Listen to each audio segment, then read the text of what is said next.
Shri Venkateswara gold తాకట్టులో ఉన్న మీ బంగారాన్ని విడిపించి కొనబడును.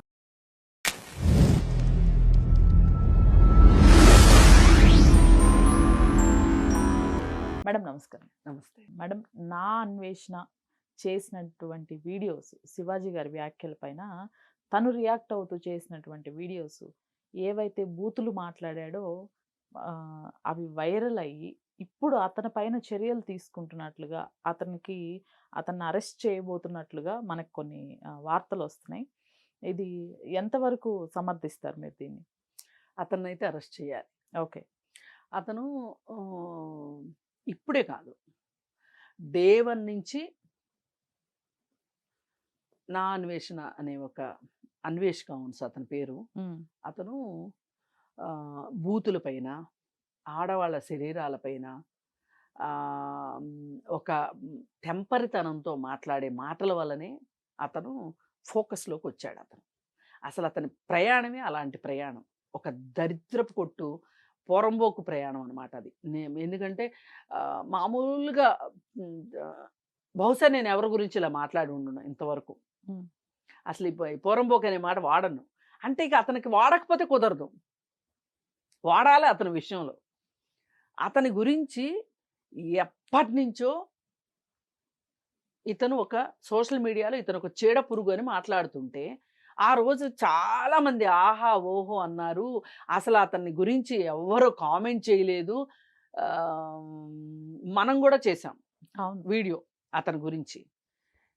సజ్జనార్ గారితో ఇంటర్వ్యూలో అతను మాట్లాడిన మాటలకి వాటికి ఒక రకంగా రక్తం మరిగింది.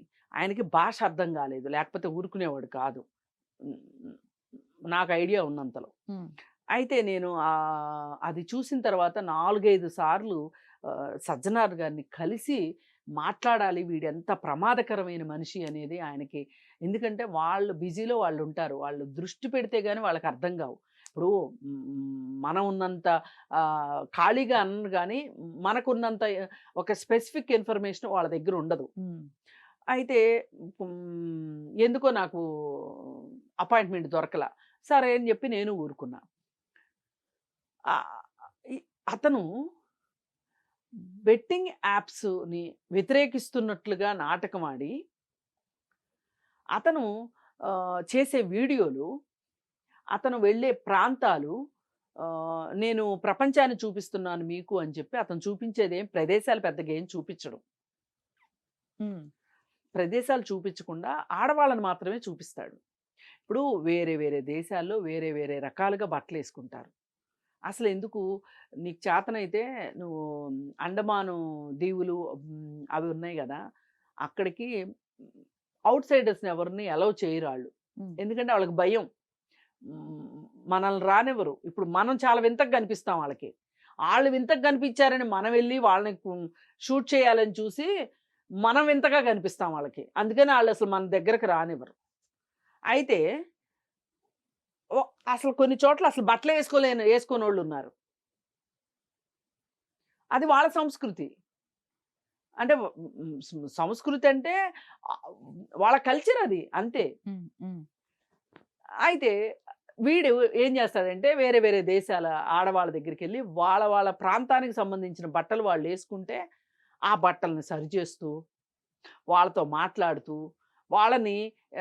వాళ్ళతో మన తెలుగు బూతులు మాట్లాడించి అవన్నీ వీడియోలు చేసి పెడతా ఉంటే చాలామంది శ్రవణానందంగా విన్నారు.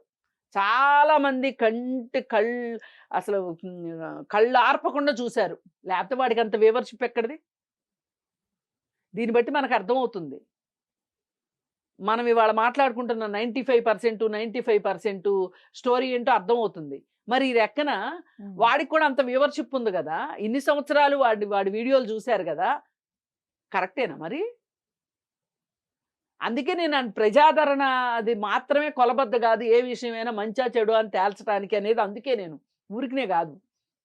మరి ఎన్ని రోజులు నచ్చిన అన్వేష్ మీకు ఈ బూతులు నచ్చినాయి, అన్నీ నచ్చినాయి, ఇవాళ ఏంటి మరి ఇంత వ్యతిరేకం అయిపోయారు నా అన్వేషణకి? కానీ నా అన్వేషణాన్ని వ్యతిరేకించాల్సిందే. ఎప్పటికైనా ఈ విషయం సందర్భంగానైనా మీ అందరికీ వాడి వెధవతనం ఏంటో, వాడి పనికిమాలినతనం ఏంటో అర్థమైనందుకు వాడిని పిలిపించాల్సిందే, భారతదేశానికి చట్ట ప్రకారం శిక్షించాల్సిందే. ఛాలెంజ్లు చేస్తున్నారు చాలామంది. రారా వస్తే నిన్ను కత్తులు నూరుతున్నాం, ఇక్కడ రెడీగా ఉన్నాము, పల్నాడు నుంచి తెప్పించాము బాంబులు వేస్తామన్నట్టు చెప్తున్నారు, కత్తులు నూరుతున్నారు.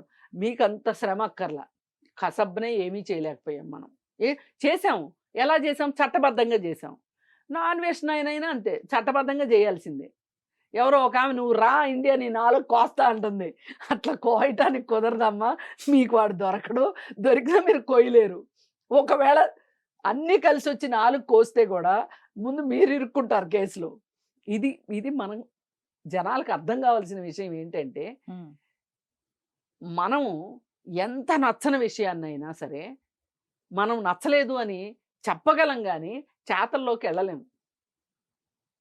ఇప్పుడు మన ఇంటికి ఓ దొంగ వచ్చాడు, ఆ దొంగ వస్తే ఆ దొంగని చంపితే కేసు. వాడు మిమ్మల్ని ఏమైనా చంపాలని ప్రయత్నం చేస్తే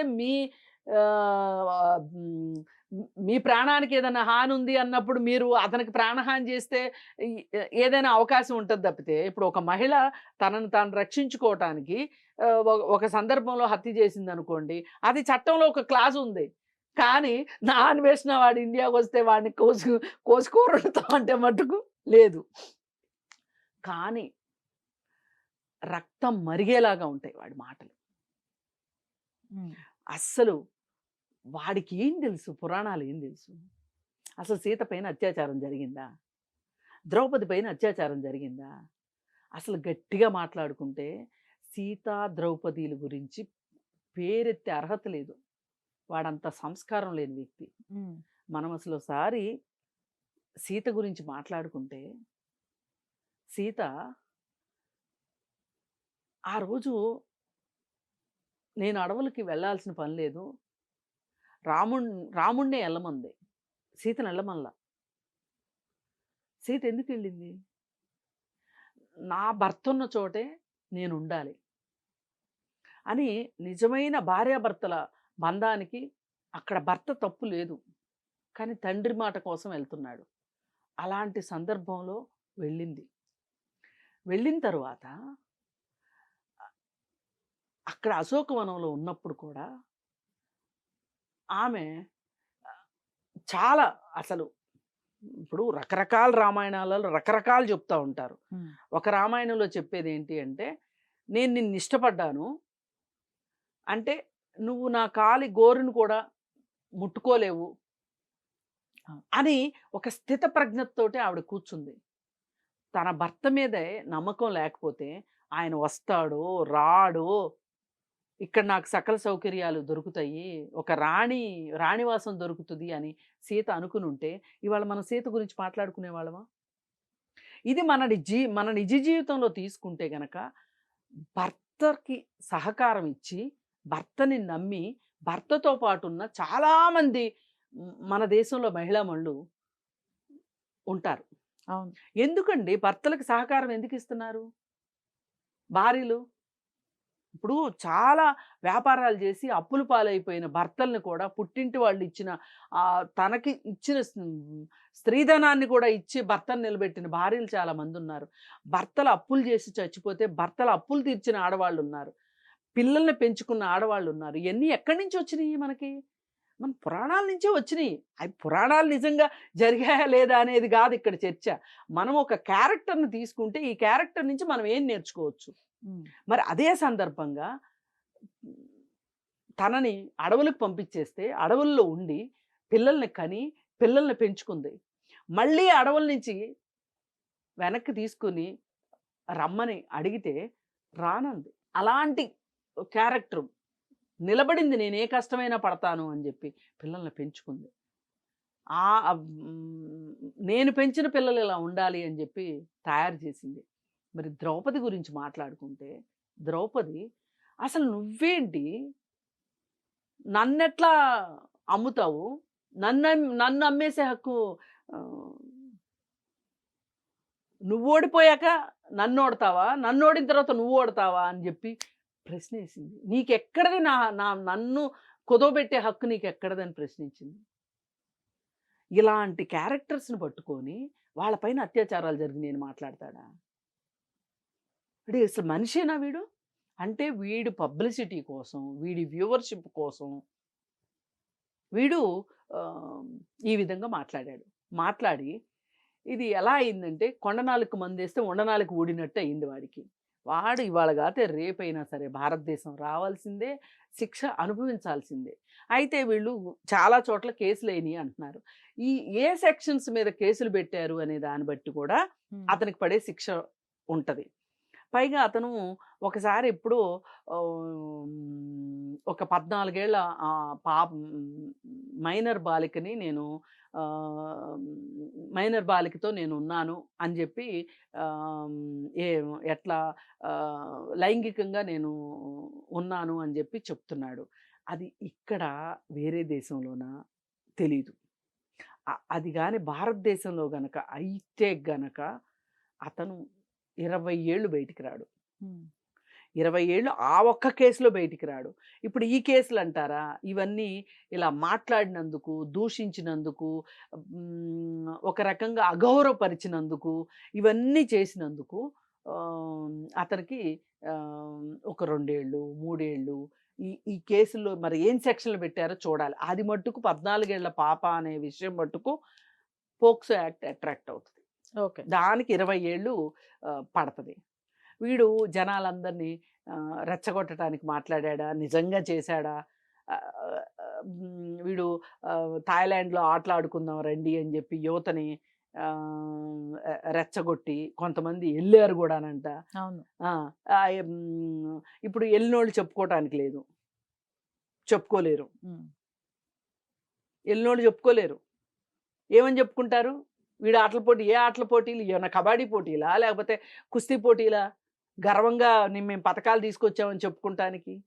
అందుకని ఏంటి అంటే వీడు మనిషిలో ఉన్న ఎక్కడో అణగారి ఉన్న ఒక వికృతమైన కోరికలు ఉంటాయి కదా, వాటిల్ని బయటికి తీసుకొని వచ్చి మనుషుల్ని మనుషుల్లాగా ఉండనివ్వకోకుండా ఒక వికారం మనుషులుగా తయారు చేయటానికి వీడు చేయగలిగినంత ప్రయత్నం వీడు చేశాడు.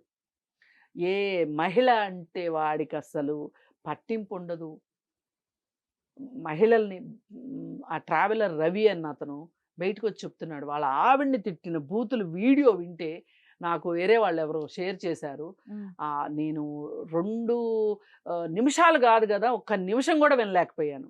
అతను షేర్ చేసిన ఒక అమ్మాయి నాకు షేర్ చేసింది. ఇతని మీద మాట్లాడండి మేడం, ఇతని న్యూస్ వచ్చిన ప్రతిసారి నాకు ఆ అమ్మాయి పాపం చెప్తుంది. నేను మాట్లాడుతూనే ఉంటా. కాకపోతే వాడి పాపం ఇప్పుడు పండింది. ఎందుకంటే 100 గొడ్ల తిన్న రాబందు కూడా ఒక్క గాలివానికి పోతుందని వీడికి ఇప్పటికి టైం వచ్చింది. వీడిని మట్టుకు వీడికేసే శిక్ష ఎట్లా ఉండాలంటే ఇంకొకడు ఎవడైనా ఇట్లా మాట్లాడడానికి వీలు లేకుండా చట్టబద్ధమైన శిక్ష కావాలి. ఎన్కౌంటర్ మాత్రం వద్దు అని నేను కోరుకోదలుచుకున్నాను. ఎందుకంటే నేను ప్రతిసారి వాడు ఎంత ఎదవన్నా అవనివ్వండి, వాడి ఎదవతనంలోకి మనం వెళ్ళటం కాదు, వాడిని చట్టంలోకి రాకొచ్చి చట్ట ప్రకారం శిక్షించాలి. Right ma'am. Thank you.